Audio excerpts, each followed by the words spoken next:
Let me just control my I'll breath. just go. Dum dum dum. Hello and welcome back to Channel 9 News. I'm Jackie Bowker. Today on the show, we will be going straight into a podcast with the best boys on the planet. Stick around. Yes, I love it. That was sick. That's gonna be the intro to the podcast. Yes. Anarchy! Anarchy! I don't even know what this means, but I love it! Let's go. For the money. We are back, everybody, with another episode of your favorite podcast. Today, we have Jackie Bowker Hello. here with us. You're a bit of a jack of all trades. Hey. we No got pun intended. Presenting. He's been spewing on that one all day. You got your hands and toes in presenting, modeling, acting. Like we just saw you went on a tour a Yep. couple of weeks ago. I did. Look, we're gonna dig into all of that today. Alrighty. So my biggest question for somebody like you is just how do you get into all the different stuff that you're doing, because you are doing quite a lot. So would you have to tell us what you're actively doing at the moment? Mm-hmm. And we'll start there. Awesome. So what I do is half of my work I'd say 3/4 of my work I find on my own. So that's my own hustle. And then the other quarter I get from an agency. So as for the work that I'm doing, I use various platforms and various websites to find those jobs. And I just pretty much apply for anything that tickles my pickle. Yeah. Really interests me. So we have the same agent, hey, because that's how we met each other, was on a Bridgerton photo shoot. We got married. We did. Back We've in got the day. photos to prove it. Yeah, look, my grandma hit me up about that. Like, who is this? This is not your girlfriend. Who is this? I had to explain the whole thing to her. Yeah. That's how we got acquainted. But Yeah. did you know that you were going to end up doing work like this? Did it kind of just fall into place as you were going? So a bit of both. I've always known that I'm definitely destined to do something, something a bit different. So something creative. I know that the 9 to 5 Monday to Friday thing does not suit me, does not suit my personality. So I always knew that that wasn't an option for me. But as for doing voiceovers, presenting, modeling, that only came on my radar in the last 3 years, maybe.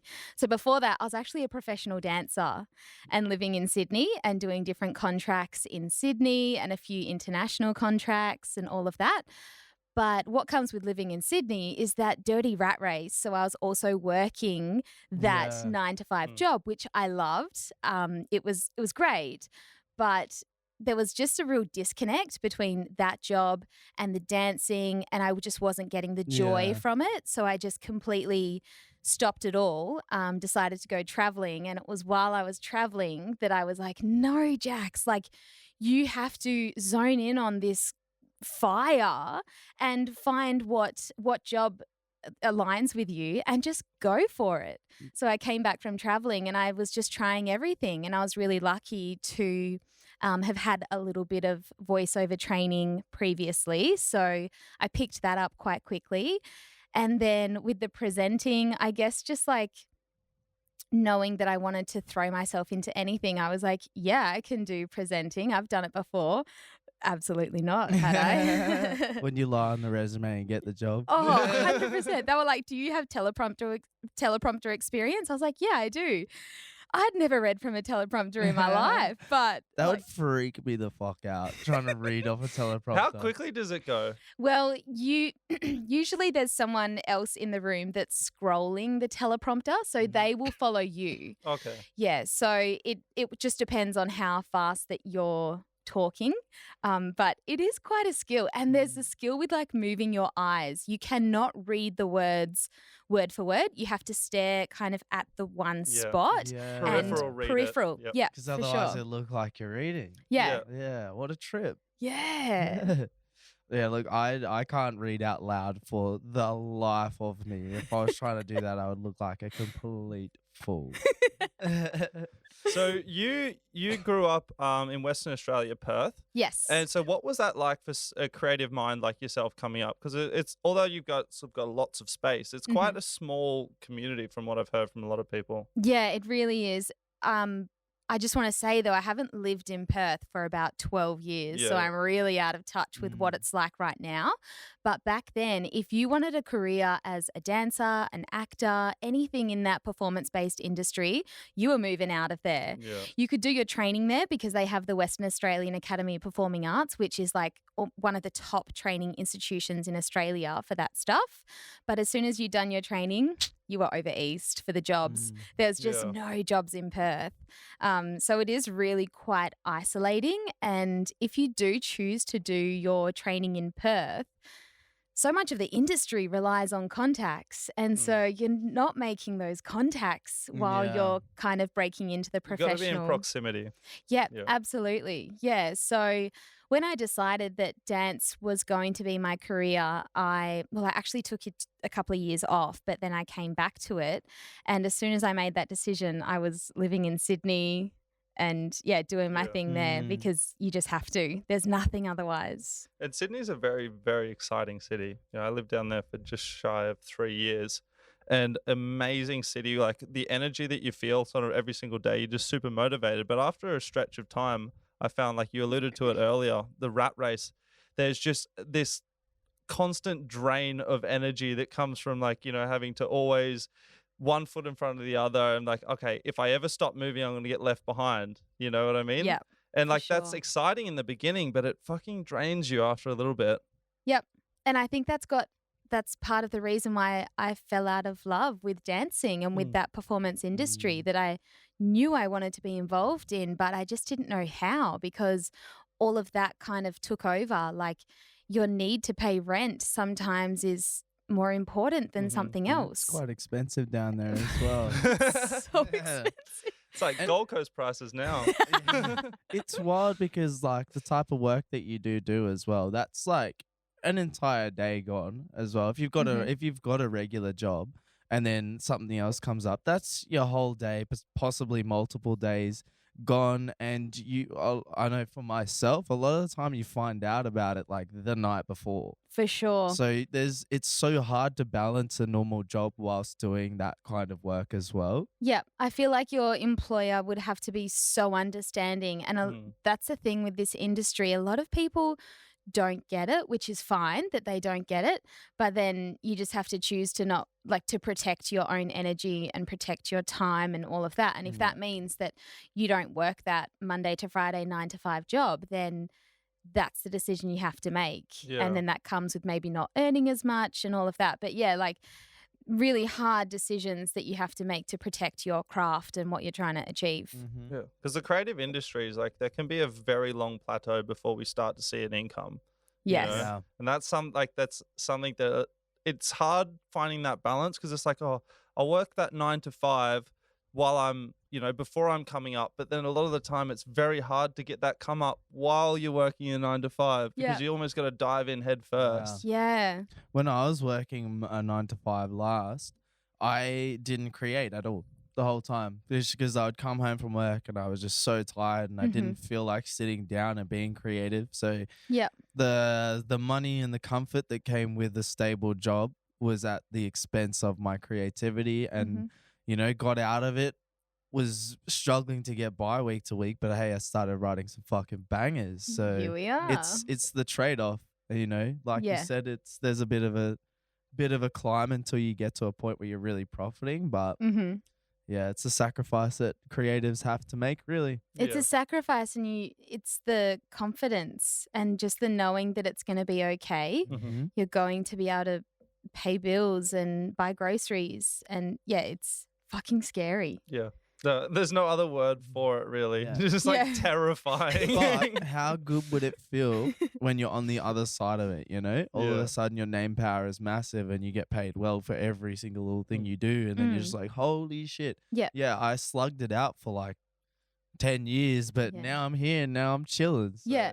Yeah. It pays off in the end, but yeah, got to keep going till you get there. That's it. Massively. Absolutely. So, do you still have your sights set on dancing and stuff like that? Is that still a part of your life, or is that just your transition into what you're doing now? That's kind of just my transition. Yeah. If I was asked to do a incredible dance job, I would probably consider it, Mhm. but I wouldn't jump at it right Yeah. now. I'm really loving the direction that I'm going now, and also my career goals and what I want to achieve. The dancing doesn't really help in that way. Like, it helps in the way that it's a creative outlet for me, and I do love it, but it doesn't really add to the end goal. Yeah. It's just your therapy. Yeah. And Yeah. like, if you were to pursue more of a career in dancing, that would come at the expense of more time as well, because there's quite a lot of rehearsing that would go into that, and a lot Yeah. of like staying fit, and Mm. you'd kind of have to choose that Yeah. to be the thing. You Yeah. wouldn't really be able to do too much else. Yeah, absolutely. And also, as a dancer, even though it sucks, your dance career has got an expiry date, because either Yeah. your body will fail on you, or no one wants to see like a 40-year-old up on stage sometimes. So you're going to be booked for less jobs. Yeah. So there is an expiry date on it. So, as a presenter, what are the kind of things that you would present on? Mm, 'Cause okay. that's such a vague. It is, isn't it? Yeah. So I mainly do a lot of screen presenting. Yep. And so that could be for different corporate companies. Like, I was presenting for a law firm the other day, and we were just doing some kind of like a mini YouTube series for them, just going through about what you do with sexual assault cases and how to handle it, and just, speaking to a normal everyday person about the legalities of all that. Yeah. So I do a lot of that, a lot of corporate work. I do a little bit of commercial work and lifestyle work as well, where there might be, let's say, a bar that wants to put a little thing on their Facebook page. And so they just want someone to be like, hey, this is our bar and this is what we do. And we have these cocktails and you can come. And they just want like a person for the business Yeah. to present. So that's what I mainly do with the presenting, like screen presenting. But then I also do live presenting as well. So I work for a company called Beautiful Minds, and we just look after the mental well-being of young people. So I present and I host workshops where we teach young girls about anxiety, dealing with friendship breakdowns. The girls in there might have OCD or ADHD, autism, things like that. So I do the live component as well, hosting and presenting for that. Wow. That was the guys that you were working with on that tour that you just did. Hey, so Yeah, that was them. just kind of like presenting to groups of young girls along those lines. Yeah, Awesome. that's it. How young are the girls that you're talking to? So the youngest group is aged 7 to 11, but then we have another group and they're 12 to 16, but they're obviously Yeah. separated because they're just different topics that we cover. Subject matter is quite Yeah, different. yeah. That's awesome that you're getting in that young. Yeah. I think they're like very crucial lessons for anybody to learn at that, especially at that age, because I didn't get taught any of that stuff when I was that young, and I probably could use some of it now. I know, right? Everybody says that to us. They're like, oh my gosh, I wish I had this when I was their age. It's so important. And the girls just get so much out of the day. It's like, I love what I do for work, but that's just a whole other level. That's giving Yeah. back. That's not just like working on me and my goals. That's giving back to Yeah, other people. Super fulfilling. Yeah, massively. So is that something that sits quite close to your heart? Because it seems it was especially looking into the Beautiful Minds and stuff, the mental health. It is quite an issue that we have, especially in the world, but we do have it quite a bit in Australia. Is that something that sits quite close to your heart? Absolutely. Yeah, I lost a friend to suicide 8 years ago now. So I'm so sorry to hear oh, that. thank you. But it's things like this where we talk about it. and have it out there. And also get to young girls. I'm only talking about girls because I only present to girls, Yeah. but we do have male presenters who present to the boys as well. Yeah. But it's getting to them at a young age and just Yeah. giving them the tools and techniques to deal with these things. And just because you might need help with your mental health doesn't mean you're broken. It means you're human. Yeah, and a lot of the time as well, it's almost put forward in a way, whether it comes from like ignorance because of, the way it's been dealt with in the past, but it comes forward in a way that feels like, oh, I don't want to tell anyone about this. It's almost embarrassing that I've got Yeah. depression or that I've got anxiety and stuff like Yeah. that. That is very quickly changing. Yeah. But, in our generation, it's like if you had anxiety, it's like, what the fuck's wrong with you? Yeah. You know what I Yeah. mean? Just take a chill pill Yeah, kind of just thing. chill out. Like, stop thinking about it. Yeah. I I found for myself, like I didn't even realize some of the issues that I was having until like later on in life, even though they had been affecting me for pretty much most of my conscious life. Mm-hmm. And it wasn't until quite later in life that I was like, hang on, this is depression, this Yep. is anxiety. And I've always felt this way, but I just had no idea what it was. Yeah. Because we didn't have access to anything like what you're doing. Yep. And then Mm. once you know what it is, it's so much easier to manage. Yeah. You know what you can do and what might trigger you and what you Mm. can do to help yourself if you're in that hole. And yeah, it's just so much easier once you Yeah. know what you're dealing with. Have you found that you found yourself in those holes anytime? Yeah, so after I lost my friend to suicide, I just didn't grieve properly. And so about a year later, I went through a really hard spot and the doctor said I had reactive depression. So that means that I just, didn't grieve Yeah. and was really feeling the effects because it was so suppressed. So I was so lucky to have an amazing support network around me, friends and family, and they just came to me one day and knocked on my door because I was in bed, not at uni where I should have been. And they said, "You're not okay. We're going to the doctor and we're sorting this out." Yeah. I saw a psychologist and they helped me through it. So I've seen some dark days myself. Yeah. And it's just, you just never know when it's going to come to you. Like I Yeah. thought I was okay, but Yeah. I didn't realize that I hadn't processed that grief properly. And it honestly came out of nowhere and just knocked me over. Yeah. Again, because you probably didn't realize the adverse effect of not opening yourself up to that at the time, I guess. Yeah. Like, again, where it's just education. Like, nobody knows until it's happening for the Yeah. most part. How do you communicate such big and bold concepts and like lessons to like a developing mind, like, an 11-year-old? Like, what are the kind of things that you teach them? So what we do, first of all, we make sure that they know that it's a safe space and Yeah. they can share whatever they feel comfortable sharing. And everyone in the room, we ask them to listen with open ears and open hearts. So it's just a non-judgmental Yeah, zone of course. whatsoever. So we start with that. And then there's one particular session that I present on anxiety, and we give them actual tools and techniques that have been devised by psychologists and neuroscientists in America. So Beautiful Minds has a partnership with Stanford University. So we have these really cool techniques like, physical things that they can do to help ground themselves and Yeah. bring their brain back to being that we teach the kids. We actually had Jack's mum come through and Yeah. teach us some tapping. No, the Yeah. face tapping? Yeah. I love face And tapping. spreading, and Yeah.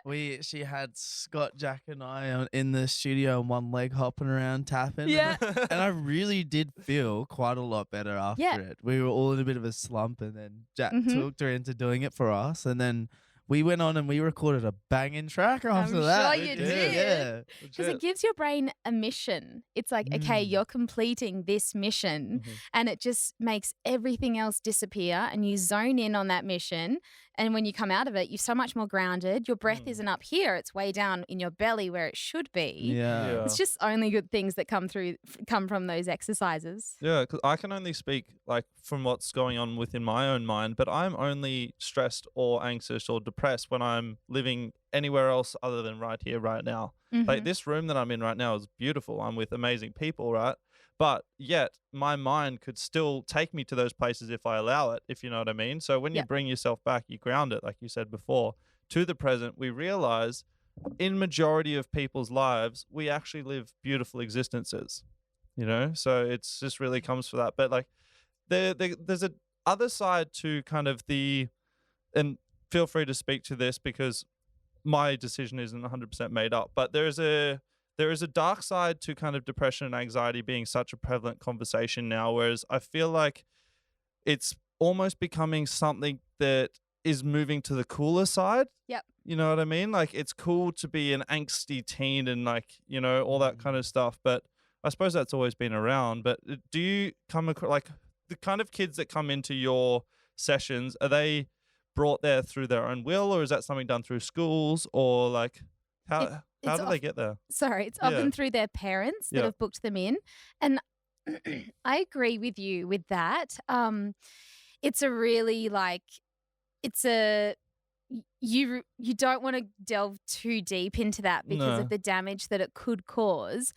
But what part of the sessions that we do teach is we clearly identify the difference between anxiety and nerves, and we get the girls to suss it out and like, okay, if I'm feeling a bit icky about a school test and those feelings disappear as soon as that test is done, okay, they're nerves. That's Yeah. not necessarily anxiety. So we're trying to make it really clear to the kids as well, the difference between the two, and yeah, just make it black and white, even though there could be a bit of crossover anyway. But yeah, just to try and remove everyone from saying, I've got anxiety. Yeah, me too. Yeah. Does that you know, the darker side, it might be cool to be angsty and stuff. Do you reckon that is also coming from misinformation and again lack of education on it? Because I feel like, you know, some young kid might be like, yeah, this is what I'm going to identify as, this, you know, angsty teen, and they don't realize where that's going to take them in the future. So when they're like, you know, they're doing it because, you know, I'm the cool angsty kid, but then later on, because they've been that person later on in life, they are actually that, and then it's not so cool anymore, and now they're actually dealing with it because they didn't know what they were doing. Yeah. I think it could be a bit of both, because if you're anxious, you're anxious. And so you could definitely teach yourself to your brain to completely lose control in certain situations. You could teach yourself that, but you could also unteach yourself that if you don't have anxiety, I'm saying. Yep. So yeah, I think that is a massive possibility. But I don't necessarily think if someone who doesn't present with anxiety is going to necessarily like teach themselves and carry that through to adulthood. I don't know if that would apply, because I would like to think that you would get yourself out of it before You'd think it was just a phase. Yeah, really, yeah. Kind of not choosing to, but you know, taking that on a bit. You'd hope so. And you'd hope that they'd have the support around them to help themselves. And it's so important to have good support around you. It's really the make or break, really. Absolutely. Yeah. Even just, I've got some friends down in Sydney who are in that hard lockdown, and I've really noticed that some of them are starting to reach out a bit more if they don't realize that they're doing it themselves. Like just that need for human connection in hard times is so important. I found that a lot with a lot of family that I have back in England, because they went through some pretty bad lockdowns too, and I found a lot of them were reaching out a lot more as well, just connecting, and not for a particular reason, just to connect and have a chat, and and you know, it's because of what they were going through, the isolation that they were in, and yeah, for sure. And it can somewhat feel good just to get it out. It doesn't really matter who you're saying it to, just to kind of say it out loud, whatever you're kind of going through. I know personally, like a couple episodes ago, we did like because we were in lockdown, so a couple of our guests cancelled. So we're just like, fuck it, we'll sit down and we'll just dive into our own minds. And we just had a really solid chat for like an hour. And at that point, we were both in a little bit of a slump. You know, I was like bummed out and anxious because of, you know, I was nervous, I suppose you could say, about what I've got coming up in terms of this launch. And just sitting down and being so open about how I was feeling, like especially on a podcast, was just like, I feel like I was floating above my body for a minute. And I know like Scott is he in there? Yeah, Scott. he had a really good rant as well, which I think was well and truly needed. So he was floating afterwards. Well, a problem shared is a problem halved. 100%. I Yeah, like that one. I like that. It's not Wait. mine. I can't claim that. Hey, it came from you today. I like that though, and it's true. Like Mm. it's a weight off your shoulders as soon as you just let someone know, like, oh, I'm not feeling that good, and they're like, oh, what's up, and then you just say what it is, and all of a sudden you're like, shit. And Yeah. sometimes you Alright. realize, oh, it's not actually as big as how it was bouncing around in there. Yes. You know? Or it makes your pathway out of that situation so much more clearer. Yeah. Once you've shared it and you talk it through and you're like, oh my God, of course. Yeah. That's the answer. Exactly right. Awesome. So we're about to head to an interlude. So I know. Already. I know, That's right? been 5 minutes, quick. guys. Happens quick. We warned you. It's a You fucking did. trip. So thank you guys so much. We'll be back in a couple of seconds. Peace. Bye. Fantastic. Thank you guys for hanging around. It was probably only a millisecond in your time, but we managed to take a little bit of time, have a little bit of a chat, and now we're ready to get back into it. So, Reese, you had a little question you wanted to kick off with. So to kick us off in this next segment, we're gonna ask you to give us your A1 quality, tip top best presenter voice. Oh, okay. As if doing your thing, you're in the studio. Do it for the behind- kids. Behind the desk, the teleprompter, say whatever you want. Okay.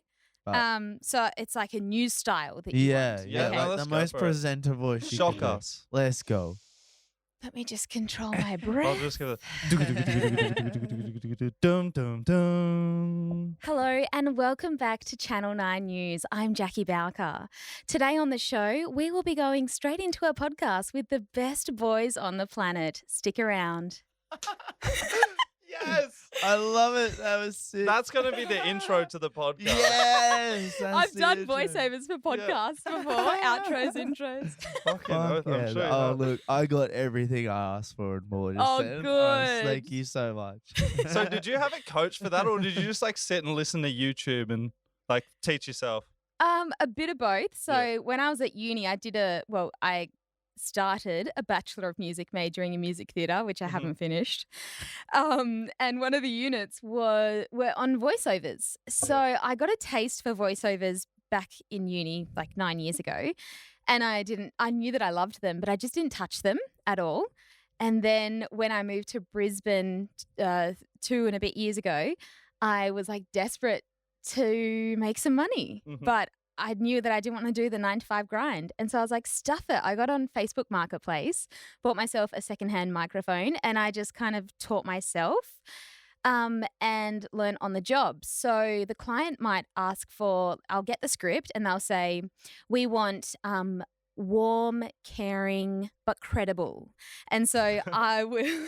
What's a warm, caring, incredible? So you definitely deliver with a smile at all times, and you'd watch your inflections because if you, like I just did, inflections, that can take away your credibility, like from the listener's point of okay. view. So you'll watch your inflections and just try and be really authentic with it. So what I would do was I would record and try and give my best version of what the client is asking for. And then from there, sometimes they'd ask for a re-record, and they might be like, look, it's a bit too bubbly. Can we try it again this way? And so just from that feedback from the client was the best way to learn because I was dealing with like a client who's paying me for the services. I have to nail this. That's the real world. Yeah, Mhm. exactly. So learning on the job. So bit of industry experience from tutors, but then also teaching myself. And I've also done some voiceover courses since here in Brisbane. So yeah, Wow. Nice. Nice Well, mix. It's all paying off. thanks. Legit. So where, like you've mentioned a couple of times now that the 9 to 5 isn't for you. Well, Mhm. why is that? Oh, okay. I think for me, ever since I was young, my freedom means everything to me. Like I couldn't think of anything worse than having to be in the same place 5 days a week, 8 hours a day. That just scares the shit out of me. And I would rather be poor and, just like doing my thing, but being super happy and being just knowing who I am Yeah. in and out than kind of selling my soul to something that doesn't align with me. I reckon for me, it just comes back to that freedom. Yeah. Yeah. I view it as like time is like a currency that goes one way. Like you could spend time, but you are not getting it back. Absolutely. And I have a huge problem with spending my time benefiting somebody else's pocket. Mm-hmm. Like if I'm gonna put the time in and work, that's gonna be on something that's gonna directly benefit me and not just for a minimum wage. Yep. You know, like money in the pocket, it's security, but that's not happiness. And somebody else for the hours that I spend is making more money off my time than I did. So Yeah, for sure. it's just not an option. Mm-hmm. I like the four that you said as well, the exact words, 9 to Yeah. 5 is not an option.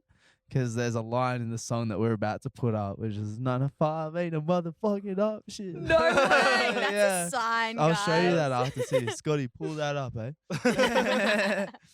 Being involved in so many different, it's all kind of related Mm-hmm. industries, but you are doing a lot of different stuff. Mm-hmm. And, even for someone who's chasing one particular idea, they're going to come across challenges that, you got hurdles that you got to overcome to get further into the industry that you're getting into. So I want to ask you, what are some of the challenges that you've faced? Because I'm sure that you've faced a lot doing as many different things as you do. So what are some of those challenges, and then what tools and resources and, mindsets did you use to get through some of those? Mm-hmm. So my first major one was being okay with doing this freelance work and not having the approval of society. So not necessarily the approval, but being okay with the fact that they don't get it. Yeah. They don't get what I do. They don't get how I make my money. And I'm not saying that I'm better than anyone by any means, but it's really hard to wrap your head around. And when I first started, I didn't know what I was doing either. I was just throwing everything at the wall and seeing what stuck. So that was a massive one, really letting go of what like society expected of me, I guess. And the way that I let that go, I guess, is just putting my head down and just working and staying true to what I wanted to achieve. Mm-hmm. So then that's the loudest voice for me, and also the loudest burn in my stomach, like just wanting to be active in that industry. That's enough. Yeah. But also I'm really big on movement. So obviously dance has been a massive part of my life. So I'm constantly at the gym and exercising and keeping fit. And I think that really has more of an impact than I realized too, which might seem like a bit of a disconnect, but I just feel like as soon as I drop my exercise for any reason, if I'm too busy, if I'm sick or anything like that, the whole mindset goes with it. So, yeah, I think exercise. It changes your chemical balance, and specifically within the brain. And we all know how that can affect us, instantly, And Yeah. I find, like, I don't necessarily realize how good I'm feeling because of working out until I'm not. And then I feel like shit. And I'm wondering why I feel like I do. And then I think back to the last time I worked out, and it's like 2 weeks before. I'm like, well, there's your answer, right? Creeps there. up on you. Yeah, for sure. Yeah.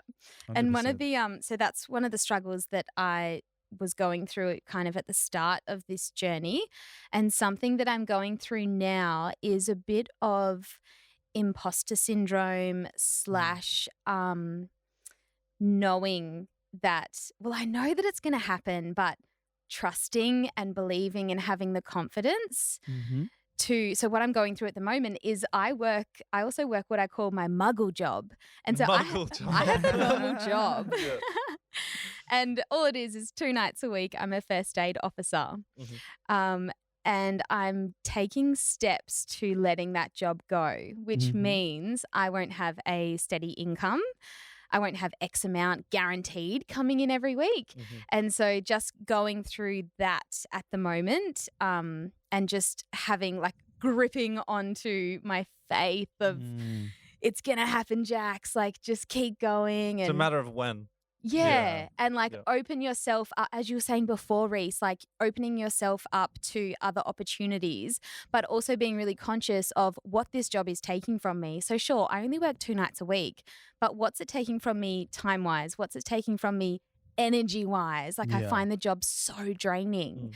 First aid officer, yeah. Yeah, Oh, I'm like responsible High for stress. 250 people. So, But then there's another side to that coin as well. It's like, what could you possibly be gaining from diving in the deep end and burning the boats, so to speak, you know? Like, yeah, your job is taking away from you in terms of your energy and stuff like that. But getting rid of that job as well could also add such a massive fire to your Yeah. drive. yeah, Well, you because know? I've got no choice. Yeah, exactly. Yeah. Well, I was gonna say, like, where you're at, that's an extremely like nerve-wracking, scary step to take. And I was working similarly, only a couple of nights a week in a gym, but I had that like taken away. So I didn't make the choice to do it. And since, the money's not as steady as it usually is, but holy fuck, I do not miss that place at all. I don't miss working like that. Even just the constraint of having to be somewhere at a certain time, like the freedom it gave me not having even those 2 nights, I had 3 nights a week. Even that was being out of that, I feel like I'm so much more active. It makes me available to do more stuff like this too. Yep. So this is game changing, but where I got lucky and you're not, you have to make that conscious decision to go, whereas I had it ripped from me, which I'm actually kind of grateful Yeah. because now I didn't have to choose it. Yeah, I have to step off that plank myself. Yeah, exactly. How does that feel for you? Like, are you nervous about that? Are you confident that it's going to work out? Like, are you undecided? I'm terrified, Yeah. but I know it's going to work out. Yeah. But also, that doesn't make me feel any better, really, knowing that it's going to work out. I'm still feeling absolutely terrified about it. And I just have to know that more work will come my way and more constant work as well. Just knowing and trying to like keep up with my exercise and meditation and listen to the right podcasts and all of that and just stay in that like, top notch place because that's when you're going to be your best. Yeah. Listening to Before the Money, baby. Let's go. That's it. Creme de la creme. Let's go.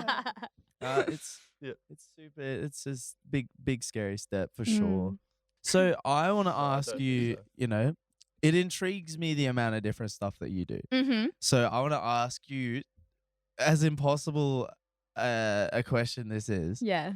10 years time, where do you see yourself? Oh, okay. This is a really hard question because the industry I want to be in is like we're going to see massive changes. So I'm absolutely gunning for a lifestyle presenter role. So if I were to step into that place right now, it would ideally be on a TV show like Weekender that's filmed here. If COVID fucks off, it would be like a Getaway or something like that. One of those real lifestyle shows. I definitely see. I could. Yeah, I was just about to say that. It suits you 100%. perfectly. That would that is goals. But also, broadcast television is going to go through some massive changes in 10 years, and streaming networks are on the up. Yeah. So I don't really know what that looks like and what that will look like for someone like me. But if that means that it's presenting a show like that and it's just affiliated with Amazon or Netflix or something like that, then amazing. Yes, that's what it would be.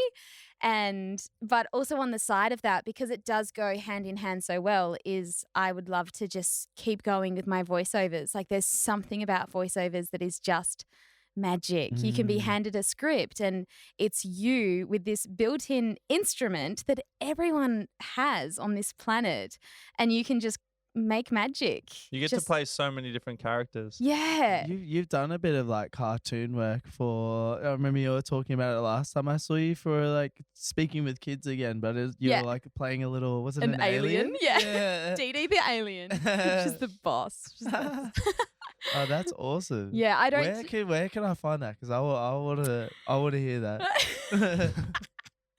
I haven't been sent any videos of that yet. So I can send you something I once guess I we're see just it. going to have to get the Yes, live please. performance. Yeah, I was like, do you want me to do it? for you? Yeah. She's like real Australian. She's so cute. Okay, let me think of a line that you want me to say. Okay, Reese. Well, if you said the bathroom's to the left, but Jack said it's to the right, which way is it? That's Dee Dee the alien. Oh, that's so That's cool. so sick. I love it. I'm going to go home and just fucking practice voiceover. yeah, I Yeah. know. Oh, I want to give it a go. Shit. Yeah, they're awesome. And the thing is, like, you don't have to have a particular speaking Yeah. voice, to be able to do voiceovers. You just have to be able to manipulate it Mm-hmm. and want to experiment with sound and all of that. So Yeah, you got to be confident, and you also got to be kind of like able to be consistent with a particular tone that you select. Yeah. Almost. Yeah. yeah, but also that's quite easy once you've got it down. Like if you've Yeah. already recorded something, it's because it's your voice. It's just a simple matter of re-listening to it and then Yep. mimicking it, and then boom, you're straight back there. again. Yeah. That makes perfect sense. Mm. Well, maybe you could do the voiceover when we finally get around to doing it before the money intro. You know? Yeah, we'll hit you up. Yeah, for sure. It doesn't have to be the newsreader thing. That's just I one style that I do. like that one though. Yeah. I think that one suits. I think it'd be the new face of Before the Money. Rebranding. We were playing around and maybe having a girls' edition, calling it Before the Honeys. Oh That'd my be cool. god. Might found ourselves one of our hosts. Who knows? Yes. Yeah, Legit. I'm so keen for that. It could almost be like a somewhat tasteful game show style. yeah. Yeah. Mhm. So like the guests and the host play games. Yeah. Like what you did with the coffee game. Yeah. Yeah. That, Uh, but on steroids, I suppose. That was like a last minute thing, but it turned Yeah. out sick. I loved it. Yeah. There was one coffee order in there. I was like, that is not true. Like that's Yeah. disgusting. I'm gonna throw you straight under the fucking bus, Lauren. So I went around grabbing everybody's orders, and then Lauren grabbed my phone and started changing them to make it more like what the fuck. Yeah. And apparently, one of them I read out half. So the first part of it wasn't even a coffee, and Darvin was like, "There's no coffee in that. That's not a coffee." My yeah, I'm throwing you bad. under the bus, Lauren. That was your fault. Love you, but fuck you. That's insane. So you've obviously experienced a bunch of different things now. You've got a hand in a bunch of different industries. So what kind of advice do you think you'd give to yourself going back to when you were just starting out, maybe in dancing, or Mhm. even with maybe when you just moved to Sydney, you know? Yeah.